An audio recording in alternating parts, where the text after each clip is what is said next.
Bienvenido a un nuevo video. El video del día de hoy se titula Los humanos me han infectado. Presento mi renuncia al buró del cordón con efecto inmediato. No es una decisión impulsiva ni producto de un arrebato emocional. Lo he meditado durante múltiples ciclos de descanso, revisando mis registros personales y contrastándolos con los protocolos que he defendido durante 11 ciclos estándar completo. Durante la mayor parte de ese tiempo, creí en la necesidad absoluta de la cuarentena. Creí en ella con una convicción casi doctrinal y en términos estrictamente estructurales, aún creo que es necesaria. Pero ya no puedo hacerla cumplir, no porque discrepe con nuestro mandato, sino porque el mandato ya fracasó en mí. Necesito que comprendan lo que realmente es la cuarentena de la Tierra, porque sospecho que el buró no ha sido honesto al describirla ante el cónclave y temo que tampoco lo ha sido consigo mismo. La justificación oficial, tal como figura en los materiales de instrucción y en los informes distribuidos a las especies miembros, es biológica y ambiental.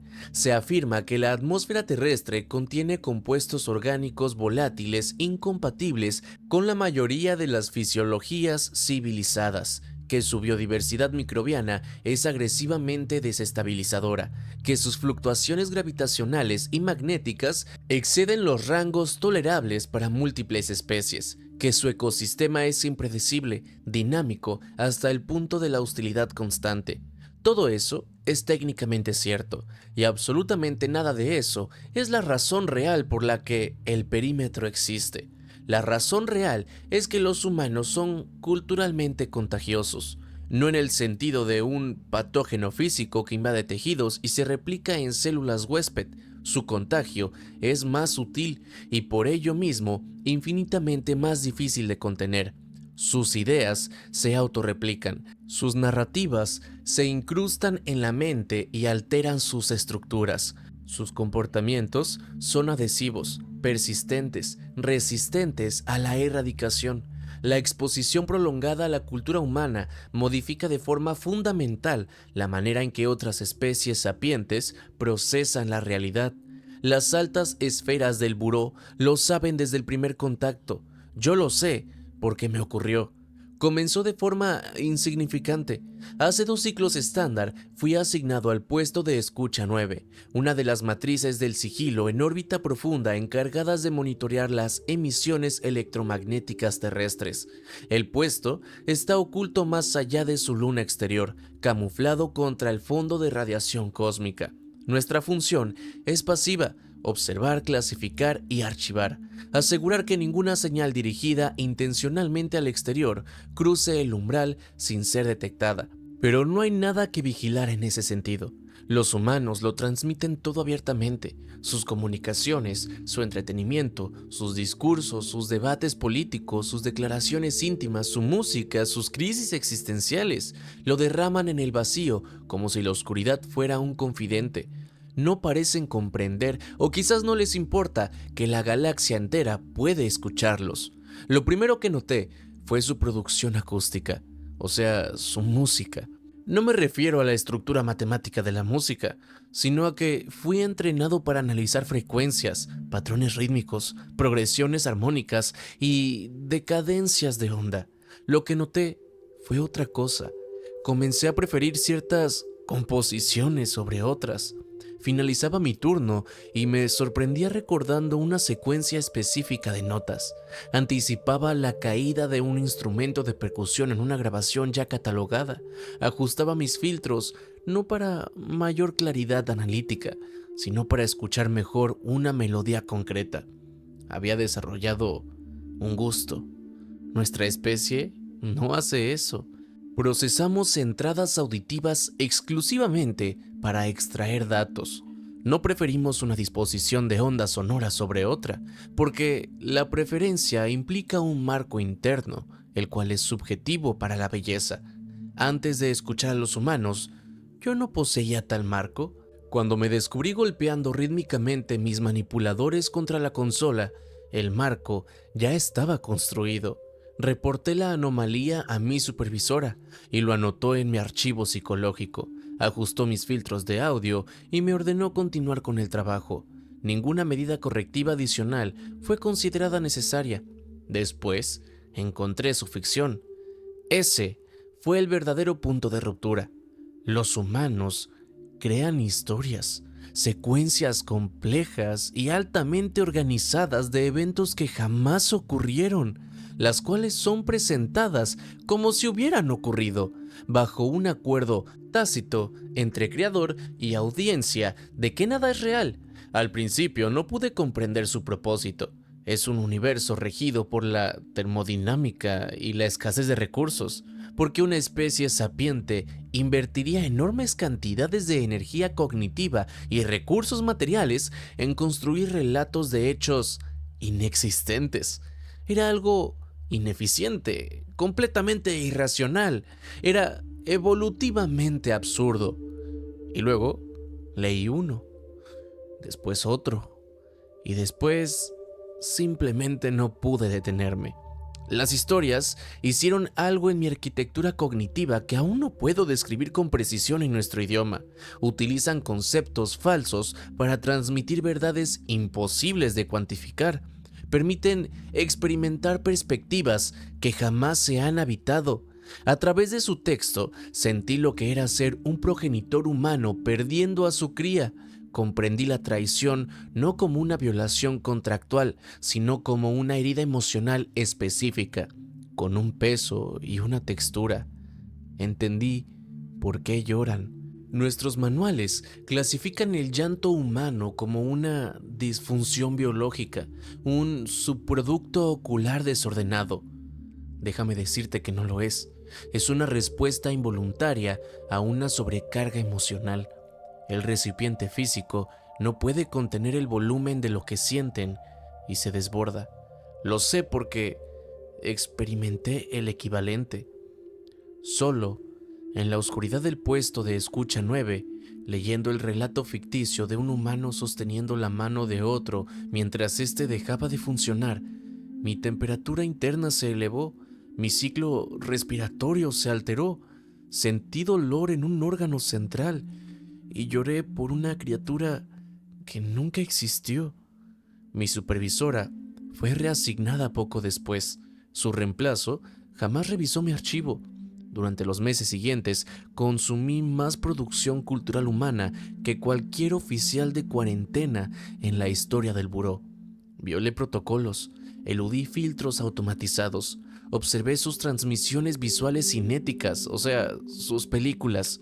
Leí su poesía, ese ejercicio absurdo de fracturar el lenguaje hasta que contenga más emoción que lógica.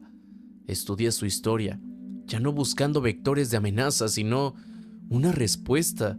Intentaba comprender por qué una especie tan frágil, tan propensa a la autodestrucción, que ha sufrido guerras, hambrunas, epidemias y catástrofes naturales repetidas veces, continúan creando belleza. Esa es la pregunta que el buró prohíbe formular, porque la respuesta lo puede desestabilizar todo. Crean porque son temporales. Cada humano sabe que va a morir, no como una probabilidad estadística distante, sino como una certeza absoluta. Desde que comprenden el tiempo, comprenden su final. Y en lugar de colapsar ante este conocimiento, en lugar de refugiarse en una eficiencia fría y eterna como hacen todas las demás especies documentadas del cónclave, ellos crean, pintan pigmentos sobre tela, escriben palabras en materia orgánica procesada, componen sinfonías, construyen monumentos de piedra sabiendo que el viento los va a erosionar. Plantan árboles que jamás verán ser adultos. Escriben cartas para personas que aún no han nacido. Graban sus nombres en concreto húmedo solo para dejar una prueba de que estuvieron allí. Nada de eso los va a salvar del vacío, pero lo hacen de todos modos. Ese es el contagio.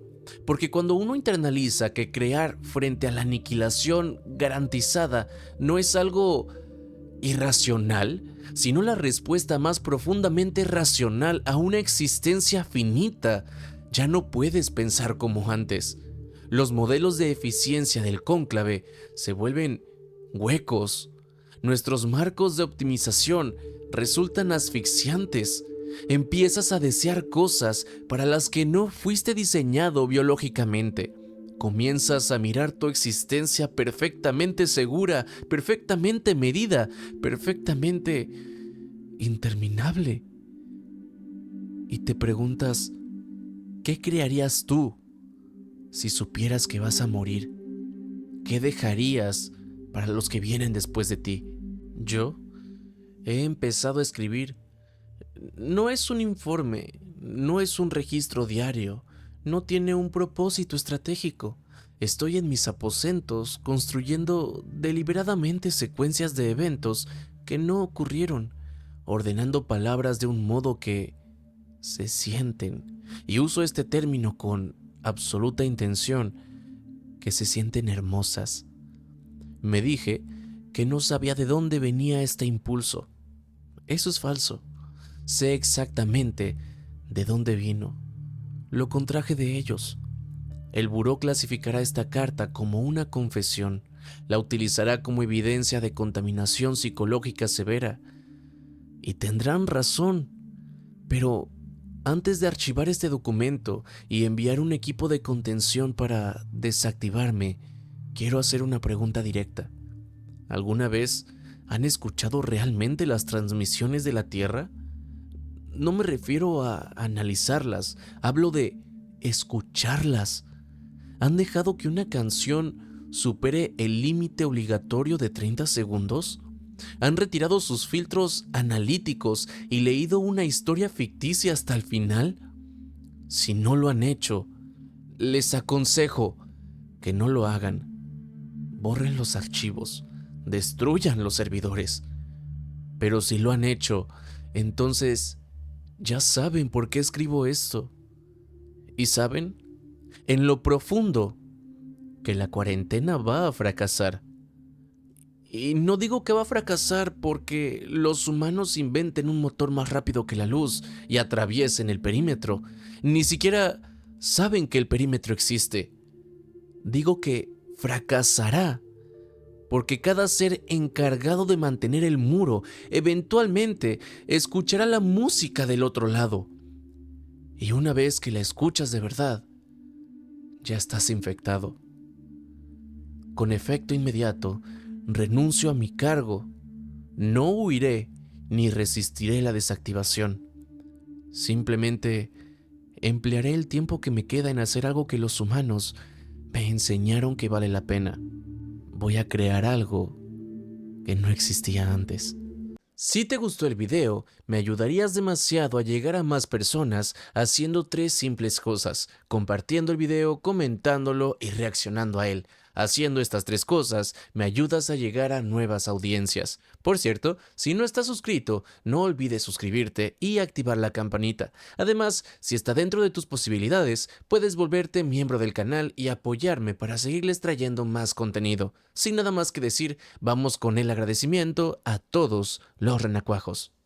Muchísimas gracias a todos los renacuajos. Créanme que sin ustedes no seguiría trayendo contenido. Me motivan y apoyan para seguir creando videos y trayéndolos por lo menos una vez a la semana.